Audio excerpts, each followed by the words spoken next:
Hello folks, and thank you very much for watching the Secret of Business Success SBS series on EPV Media YouTube channel. We are still on the presentation by Nana Dr. Ejekum Addo, founder of Kama Industries and then of Mikado Holdings Limited, as he presents to us his 7 principles of success and wealth creation. These are principles that have made him the very successful businessman that he is today, and he wants to share that with us.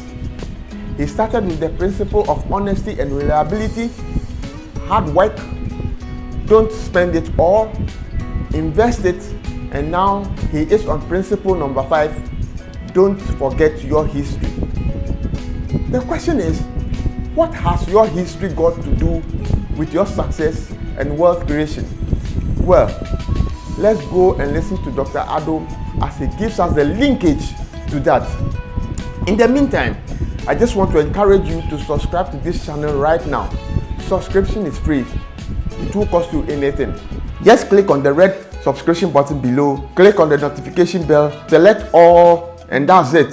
You are done. You will get instant notification of all our subsequent video uploads. That said and done, let's now go and listen to Dr. Addo as he tells us what our history has got to do with our success and wealth creation. Thank you very much.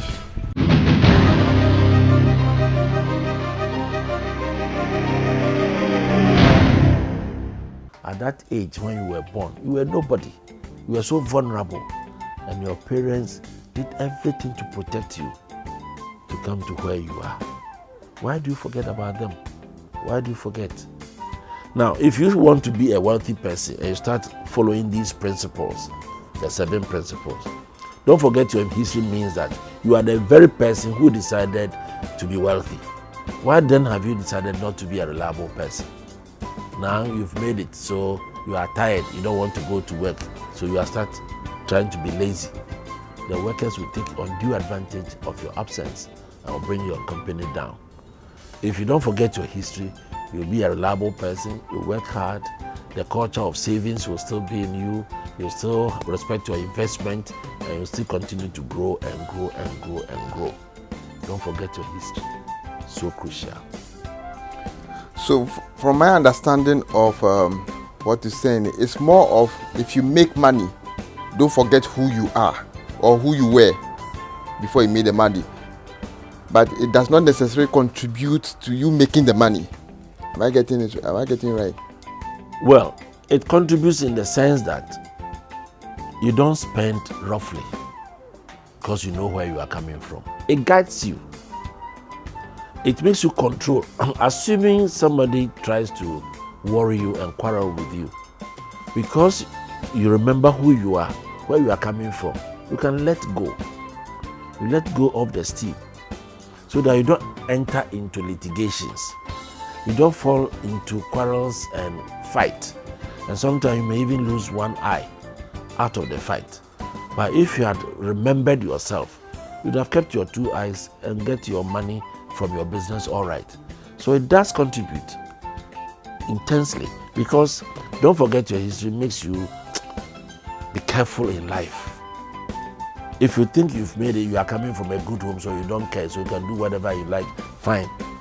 But then the consequences are there. If you want to be a politician, then this principle of don't forget your history even applies more, so that you don't forget who you are and where you are coming from. You respect your constituency, you respect your people, you send back the money to them, and they will value you.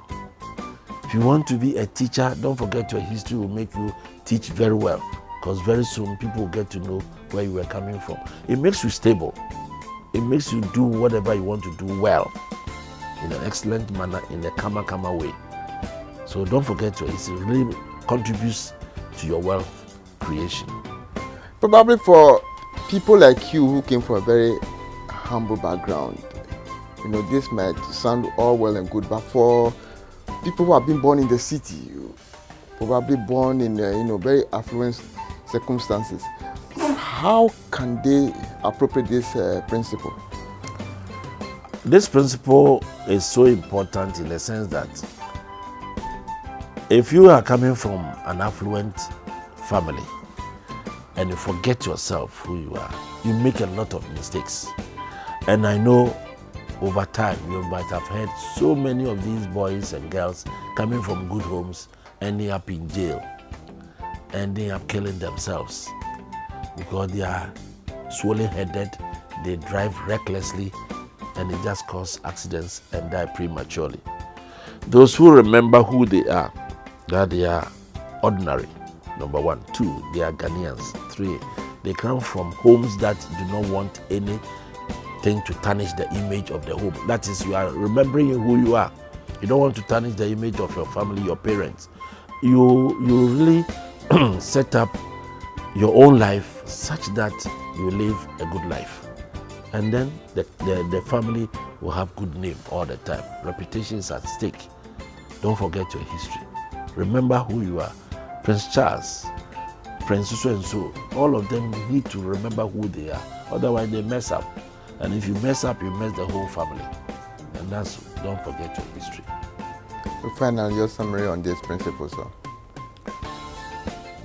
Well, personally, I go to the village almost every weekend to see whom I have left behind. Who is who? What is happening to them? So when I go there, I interact with the boys, I interact with the students, I go to church, and I see my people, my mother's friends and my father's friends. These give me a message. So on my way back at the end of the weekend to the urban area, it makes me work harder and better, because I don't want to go back to see those who are just taking the palm wine all the time. You can see most of them have even lost their teeth at the age of 40. All the 32 are gone. When you greet them, you can immediately tell whether you would wish to be there or not. If you do not go, you might even forget that when you go back, your palm is not going to be as smooth as you had wished. Most people go on pension and they see themselves as back to the village. They don't live long if they have not been visiting. They didn't even put up any one-room house there, so they don't fit into the system. When it gets back from the trap, it goes back to where it was. So you better go back and see who you are, and then that will guide you. Emotionally, you will be stable. You can remember who you are. You can remember what you are up to, what you have decided to do, so that you not muddle yourself up with stealing or bad things where the society abhors. Then you live a better life, a credible life, be a reputable person, and I'm sure you'll be a successful person if you do not forget who you are. I, Nana Dr. Michael Ejikum Addo, encourage you to subscribe to this YouTube channel, EPV Media YouTube channel now, in order to have constant access to this very revealing series from renowned entrepreneurs like me on secrets of business success. Please subscribe now.